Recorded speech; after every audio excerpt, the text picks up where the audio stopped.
ở sân dây này free lồng cô cái chỉ trang mệt khoa om tôn bần sang là bị cặp yên sân có một sạc lại chẳng imu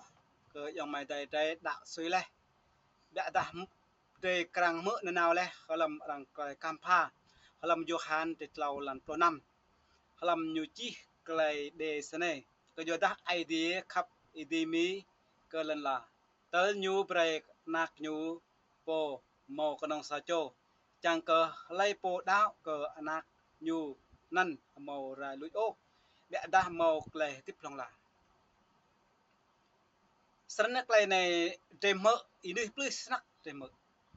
bẹ đa để nào làm thì làm cái này duyên bẹ đào sâu về vấn đề này là liệt lan sân nên có chẳng em mua bẹ dòng mày đây đây cái này nên như là lấy bộ đạo có nạc nan mò cái gì bro bẹ đa mò cái tiếp lòng là nên chỉ sân này nên mò cái là tốt ô bẹ đa mò cái tiếp lòng là bẹ đa đặt một câu hỏi ê này là cái điều buồn xin ngạ sát mãi sát phùng đạo vứt cầm sát phùng một đạo vứt cầm sát nhập nhà phùng khoa pom tô là pom tô thế lệ nọc lại tiếp lòng là để cả thầu arang cam blang thế ô để đạo này nhập nhà dục mất để cả thầu sang ô sân cầu rồi làm cầu phân vân lâu thì cầu lệch nữa mà chẳng phải lấy bộ đạo này một lại tiếp lòng là bị một lại phát cái đi ô sân à tôi xin như chi làm cái tàu lần tàu pro nằm xem mà như chi làm tàu pro nằm cái này như chi họ lấy bộ đạo cỡ nạc màu lẹt lại tiếp lòng là họ lấy bộ màu cướp cỡ nạc màu sarang bố ô lại tiếp để ta lại ai đi ngành được lại thì nhủ nên dần lại vì Đức Chúa Trời yêu thương thế gian đến nỗi đã ban con một của Ngài hầu hệ của Ngài dần về làm cái dần này thế gian đến nỗi đã ban con một của Ngài hầu cho hay ai tin con ấy không bị hư mất mà được sự sống đời đời nên sự sống đời này là cái đẹp này hay là cầm ngật đi còn mình cái đẹp này chỉ chẳng tìm người trẻ gì sai mô bộ tồn tại không bé đặt lại sống đời này cái này sẽ sa chôm nuôi sẽ cái răng ralt lê sa chôm nuôi nuôi năn chinh ai thì bre là cái nhiều cái tươi nhiều pia dọn pia một vị cứu tinh để làm một thông rạ nó nhiều chỉ làm vị cứu tinh nhiều pia con trai nên nhiều pia nên nhiều nên nhá chinh rằng đưa nào tất cả những gì tôi mà bé đặt lại nhiều ngã nên chinh đục tiếp nào đục đưa nào làm ai thì lại mình nuôi đục đem rồi này tí ăn nạp này duyên pia tương lai sân có phân vân sân nắc này nè tới dòng tê thau dòng tê bịp lang á có giờ đặt có thau có nên dọ pom tố cái dọ khoa pom tố đây bé đã có lăng làm cái này nhưng duyên pe nhiều bộ rất đau để pe đau nhưng mô cái nhiều pe nên đang nghi ngờ duyên pe rất nghi ngờ nó như gì con họ như pe duyên pe vị cứu tinh tin lành nó sân chi chàng trẻ nên đạo suy lẽ bây giờ trong rạ này tới bố lẽ tới tầm lăng lẽ bây giờ chi chàng lại thọ sang tới cả thọ sang ô sân lại đạo nên trình tới đạo còn mập mờ dần bè còn rất là mập mờ còn vị cứu tinh sân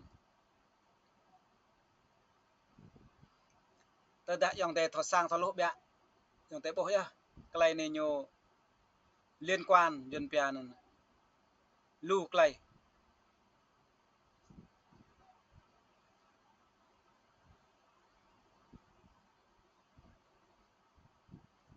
tới đã nên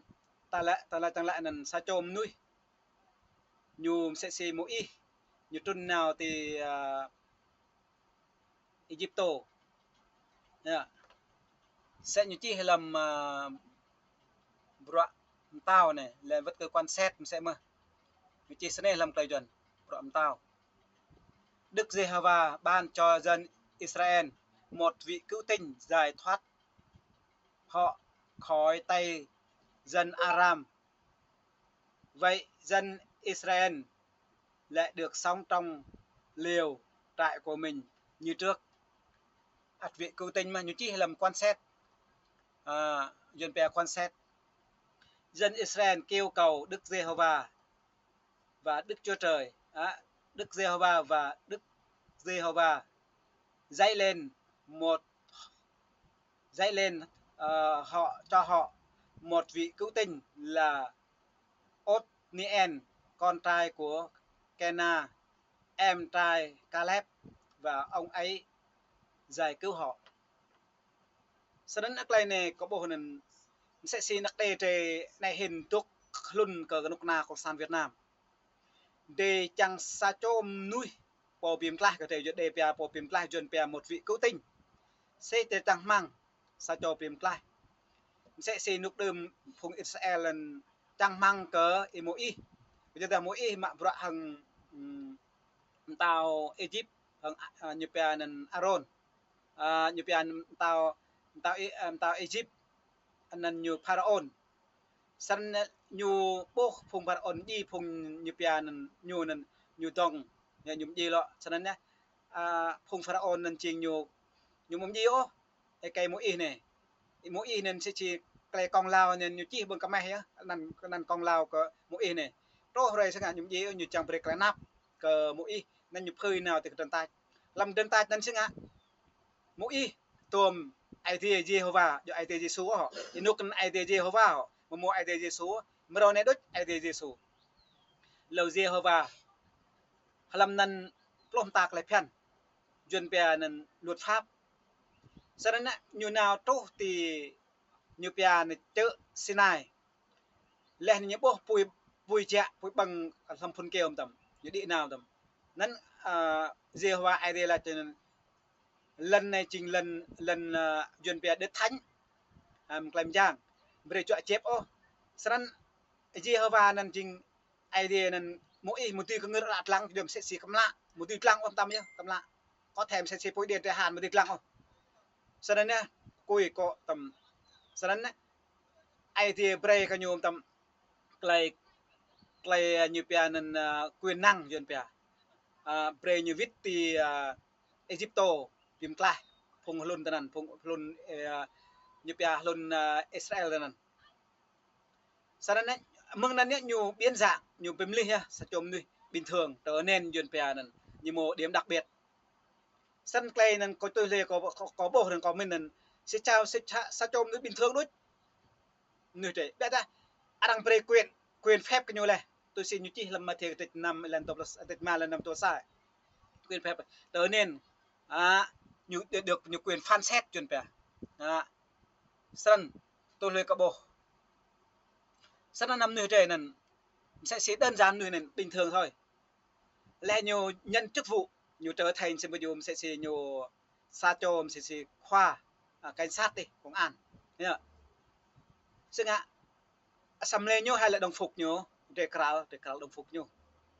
sau đó mình biên giả sau đó mà cái này làm trùm hạ theo lý thuyết theo làm kinh thành như vậy này cái này tiếp lòng là bây giờ để bố từ đến là nên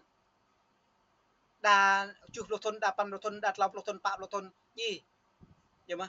bây giờ như vậy nên lấy bắt đạo cái yang xuôi cho một lần tiếp lòng là vậy mà bây giờ cái này ada mau memplang cái ô vất cao lắc như bây giờ nên nghi ngờ mà có chẳng tùy toa mà siết lại tiếp lòng là qua thọ sang của lãoนั่นก็จังอิมูยองเดเดหลังคลิปเนี่ยเลยพอเท่าbình luận là chiตอนนั้นจังประจิจังแต่เท่าลูกเลยก็โยฮันแต่เราลำปลนำเลยพอดาวนักนั้นมาโมกเลยยูเปียนั้นเลยได้ดูจบแบบโมกเลยที่ตรงหลังซึ่งเลยดูฟันติrõ ràng ได้ละตันปฐุมราชละตันโตมงไอเดียจนเทตำดื้อพงตุกบำสัตจีนั้นเปียเราติดโลยังมาสั้นอยู่เลย bé đặt lên là chứng minh có chứng minh là chỉ cả một chứng minh ra chứng minh thật sự chỉ cả trộn rồi bé đặt thế này có chẳng chẳng mũi giống đấy khoa dây số nuôi hay là dạng tôi sẽ có bộ nên nuôi biết thầm dạng sẽ chỉ nuôi nên ai mang nuôi nên họ bé đã trộn nhiều nhiều nhân chức vụ sẽ chỉ sao cho nuôi đứt bé đã nhiều nhiều nhiều đặc biệt thu phong nhiều trở thành mục sư họ sẽ chỉ nuôi nên ai mang đứt là nhìn thuốc tại tòa án nhân dân thêm nhiều ô ao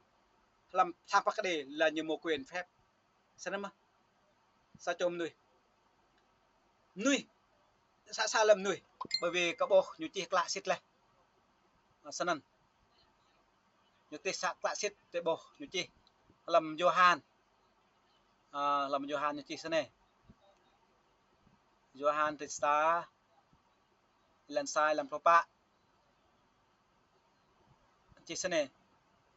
ban đầu ngôi lời ban đầu có ngôi lời ở trong Chúa ở trong Đức Chúa Trời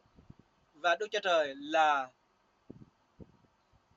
ngôi lời và ngôi lời là Đức Chúa Trời vì làm propa sao nó mình chỉ làm propa này làm propa ngôi lời đã trở nên xác thịt sống giữa chúng ta đầy ăn điển và chân lý chúng ta đã chiêm ngưỡng vinh quang ngài thật là vinh quang của con một đến từ nơi cha sân chế bộ này nên này chỉ mong là rồi để còn plan lo có sẵn plan luôn lo lại bẹ tới trong tay thao trong tay bình luận sân mong chỉ là còn đi là chặt luôn